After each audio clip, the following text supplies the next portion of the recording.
Hello दोस्तों, नमस्कार। आज हम बात करेंगे साइमन कमीशन पर। साइमन कमीशन के बारे में हम आज चर्चा करेंगे। और सबसे पहले हम देखेंगे कि साइमन कमीशन वास्तव में है क्या, और साइमन कमीशन का निर्माण क्यों किया गया, और साइमन कमीशन ने कौन कौन सी ऐसी सिफारिशें दी, और उन सिफारिशों का भारतीयों पर क्या प्रभाव पड़ा, क्या प्रतिक्रियाएं भारतीयों की हुई। इन तमाम बातों पर हम चर्चा करने वाले हैं आज। तो चलिए अपन चलते हैं, देखते हैं साइमन कमीशन के संदर्भ में। तो सबसे पहले हम देखते हैं कि साइमन कमीशन की नियुक्ति के संदर्भ में। तो साइमन कमीशन की नियुक्ति जो हुई है, तो 8 नवंबर 1927 8 नवंबर 1927 को साइमन कमीशन की नियुक्ति की घोषणा की गई ब्रिटिश गवर्नमेंट के द्वारा। और इसकी जो नियुक्ति है ये इसलिए की गई क्योंकि भारतीय सुधारों की जांच करने के लिए एक साइमन कमीशन की नियुक्ति की गई 1927 को।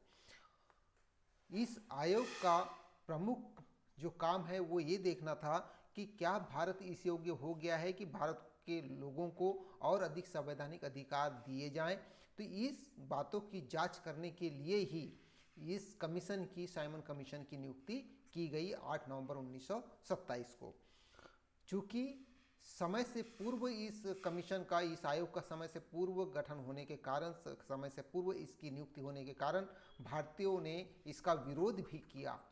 लेकिन ब्रिटिश सरकार ने यह तर्क दिया कि यह जो साइमन कमीशन की नियुक्ति है, या साइमन इस आयोग की जो नियुक्ति है, वह भारतीयों के मांग पर ही की गई है, ऐसा तर्क दिया ब्रिटिश सरकार ने, जबकि ऐसा कुछ भी नहीं था। हाँ, लेकिन एक बात ये जरूर थी कि भारतीय जो थे वो 1919 में जो 1919 के भारत शासन अधिनियम के माध्यम से जो प्रांतों में द्वैध शासन की व्यवस्था की गई थी, उस द्वैध शासन की व्यवस्था से भारतीय जो थे वो नाखुश थे, और इसी कारण से नाखुश थे अर्थात नाराज थे। इसी कारण से उन्होंने इस द्वैध शासन की प्रक्रिया को बंद करने की मांग भी रखी थी। लेकिन ब्रिटिश सरकार ने सीधा सीधा ये कह दिया कि भारतीयों की मांग के आधार पर ही समय से पूर्व इस कमीशन का गठन किया गया है। लेकिन असल कारण क्या था? असल कारण कुछ और थे ब्रिटिश सरकार के इस कमीशन को नियुक्त करने के।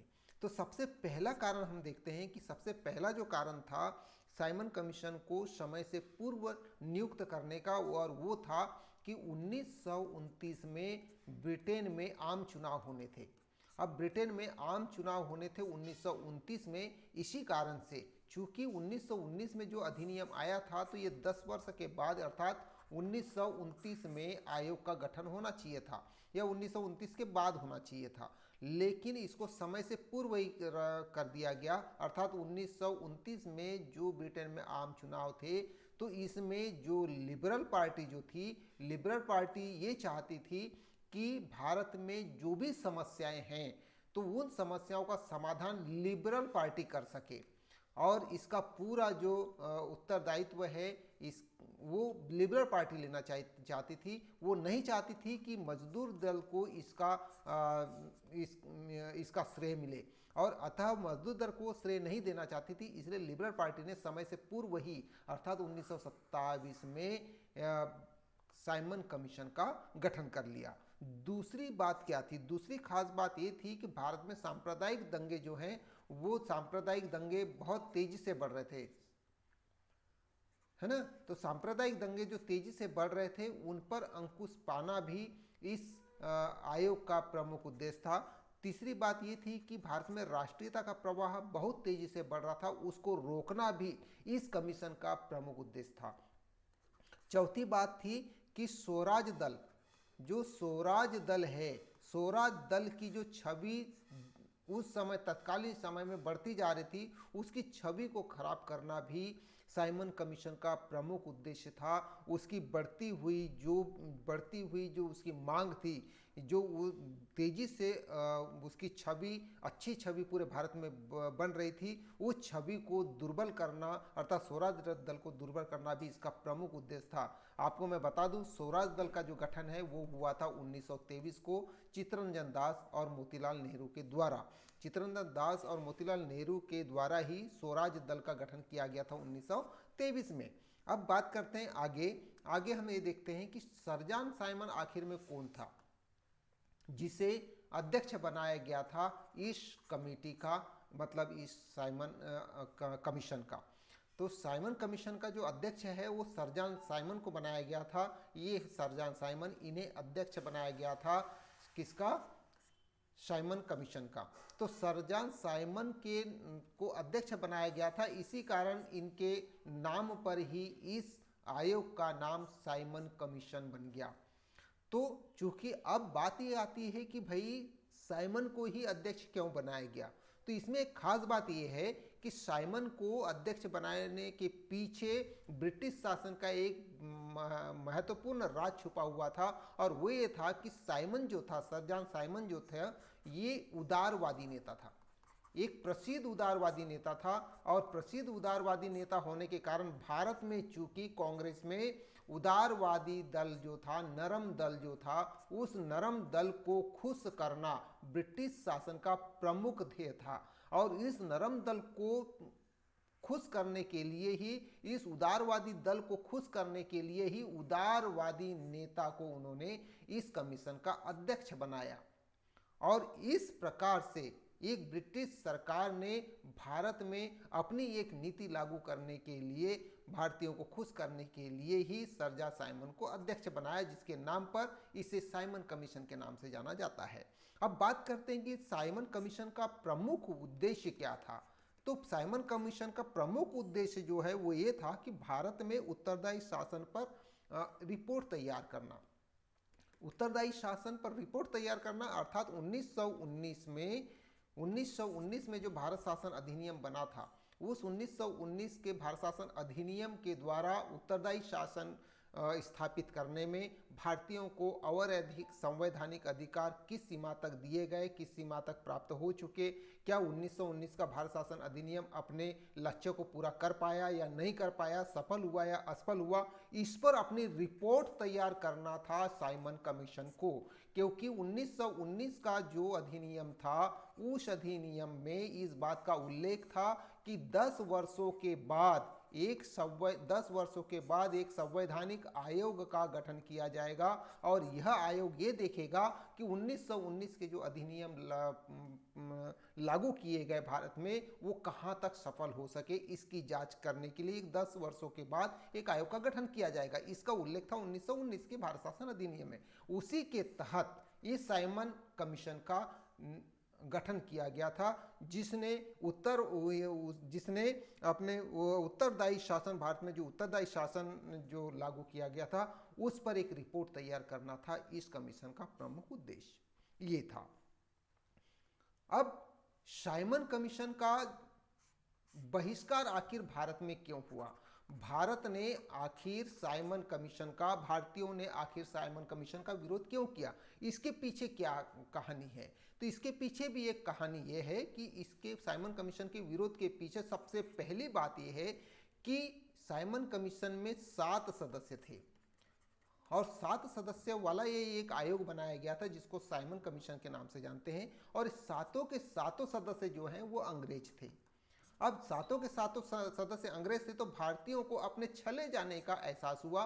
उन्होंने ये देखा कि ये सातों सदस्य अंग्रेज होंगे तो ये भारत के हित में और क्या कर सकते हैं। अर्थात उनको, भारतीयों को ये पक्का विश्वास हो गया कि ये सातों अंग्रेज जो हैं भारतीयों को छलेंगे और भारतीयों के साथ फिर से धोखा करेंगे, और भारत की जो स्वतंत्रता की लड़ाई है, आज़ादी की लड़ाई है, उसको और कमजोर करने का यह प्रयास करेंगे, और उसी के आधार पर ये अपनी नीतियां बनाएंगे, अपनी रिपोर्ट बनाएंगे। इसीलिए भारतीयों ने इन 7 सदस्यीय जो साइमन कमीशन है इसका विरोध किया। भारतीयों ने ये कहा कि भाई भारत, ये 7 सदस्यीय जो कमेटी है, इसमें भारतीयों को भी स्थान देना था, क्योंकि उस समय में ब्रिटिश संसद में जो भारत के 2 ऐसे सदस्य थे जो ब्रिटिश संसद के सदस्य थे, और उनमें थे एक मिस्टर सिन्हा और दूसरे थे मिस्टर सकलातवाला। ये 2 ऐसे लोग थे भारत के जो ब्रिटिश संसद के सदस्य थे। तो उनमें से भी किसी दोनों को रखा जा सकता था या किसी एक को भी सदस्य यहाँ पर रखा जा सकता था, लेकिन ब्रिटिश शासन ने ऐसा नहीं किया।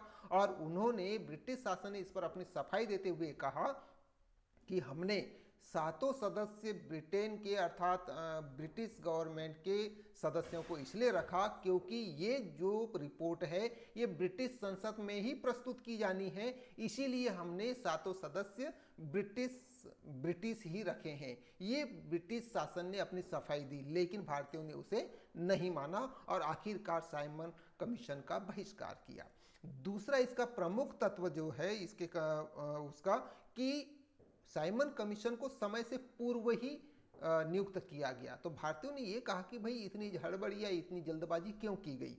चूंकि 1919 में इस बात का उल्लेख था कि 10 वर्षों के बाद ही एक आयोग का गठन होगा जो ये देखेगा कि 1919 के जो प्रावधान थे जो लागू किए गए उन प्रावधानों पर कितना अमल हुआ और उनमें और क्या संशोधन किए जा सकते हैं, उनमें और क्या बदलाव किया जा सकता है, क्या परिवर्तन किया जा सकता है, इसकी जांच करना था 10 वर्षों के बाद एक आयोग बना करके। तो इस हिसाब से वो कमीशन बनना चाहिए था 1929 में, लेकिन ये कमीशन बन गया 1927 में, अर्थात समय से पूर्व बन जाने के कारण भी भारतीयों को इसमें ठगे जाने का या भारतीयों में शंका जाहिर हुई, जिसके कारण कि भारतीयों ने इस कमीशन का विरोध भी किया।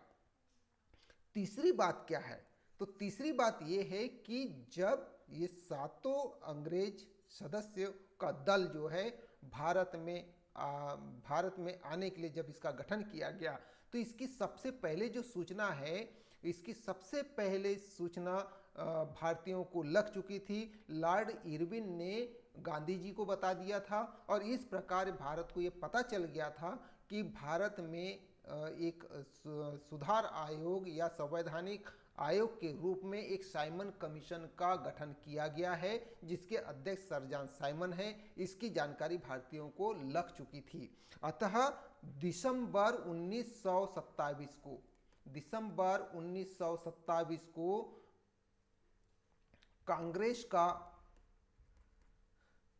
मद्रास अधिवेशन में कांग्रेस ने अपने मद्रास अधिवेशन में एक प्रस्ताव पास किया और उस प्रस्ताव में ये कहा कि साइमन कमीशन का भारत बायकॉट करेगा, है ना। और इस प्रकार कांग्रेस ने मद्रास अधिवेशन में यह निर्णय लिया कि हम इसका बायकॉट करेंगे साइमन कमीशन का। ये सबसे पहली घटना घटित हुई दिसंबर 1927 को।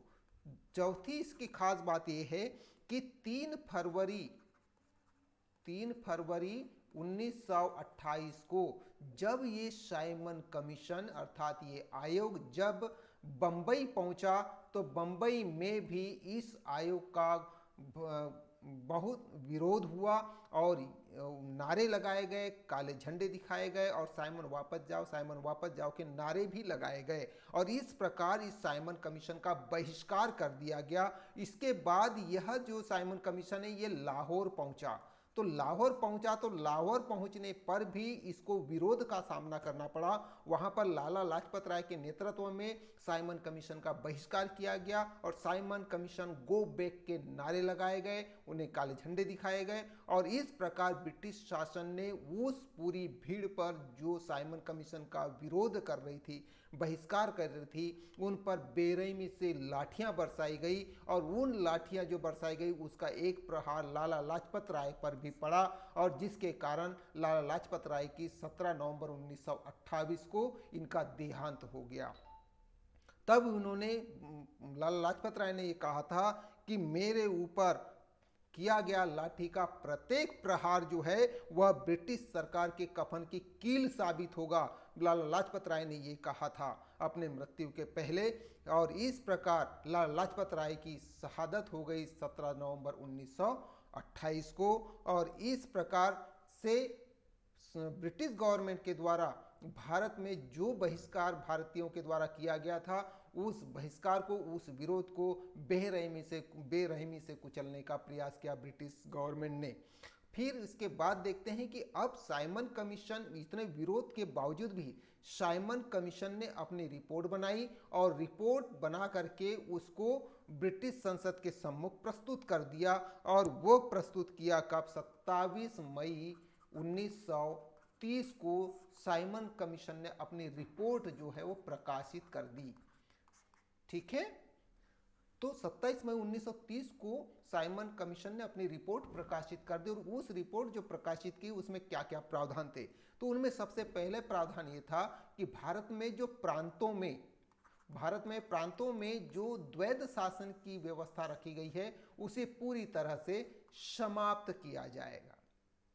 भारत में संघीय शासन व्यवस्था स्थापित की जाएगी, क्योंकि भारत इतना विशाल राष्ट्र है कि उसमें एकात्मक शासन चला पाना संभव नहीं है। अतः भारत में संघीय शासन व्यवस्था स्थापित की जाएगी। तीसरी बात ये रखा कि सांप्रदायिक प्रतिनिधित्व को यथावत रखा जाएगा। साइमन कमीशन ने यद्यपि साइमन कमीशन ने सांप्रदायिक प्रतिनिधित्व की निंदा की, लेकिन उन्होंने ये भी कहा कि अभी के वर्तमान समय में इसके अलावा और कोई दूसरा विकल्प नहीं है। अतः उन्होंने सांप्रदायिक प्रतिनिधित्व को यथावत रखने की बात कही। चौथी बात थी कि साइमन कमीशन ने अपनी रिपोर्ट में ये कहा कि उच्च न्यायालय को भारत सरकार के नियंत्रण में रखा जाएगा। ये भी उन्होंने अपनी रिपोर्ट में प्रस्तावित किया कि भारत के जो उच्च न्यायालय होंगे वो भारत सरकार के नियंत्रण में होंगे। पांचवी एक खास बात ये थी कि उन्होंने अपने उस रिपोर्ट में इस बात का उल्लेख किया कि जो बर्मा है, जिसको वर्तमान में हम म्यांमार के नाम से जानते हैं, तो उन्होंने अपनी रिपोर्ट में ये कहा कि बर्मा को भारत से अलग किया जाएगा। अर्थात इस बर्मा जो भारत का अभिन्न अंग था उसको बर्मा को भारत से अलग करने की बात किया। साथ ही उड़ीसा